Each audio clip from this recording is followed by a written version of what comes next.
Hi, my name's Mark and welcome to Membership Website. So we're just going to drop down to the footer here and you'll see we've got some default um, icons just in here. These are your social icons, but Brilliant Directories have just released a new modern look for these. So these is what they used to be like and these are what they come as standard. But maybe you don't want the background colors to these just to make it look a little bit more modern. Let me just show you how you remove the backgrounds to these buttons.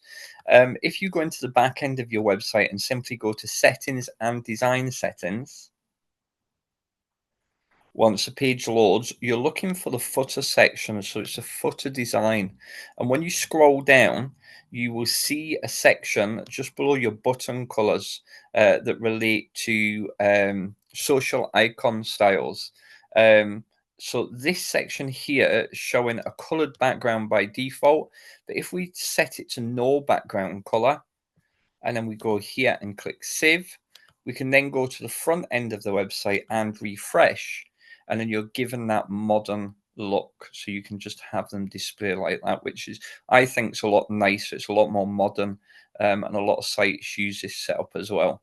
So if you found that useful, that's great, and thanks for watching.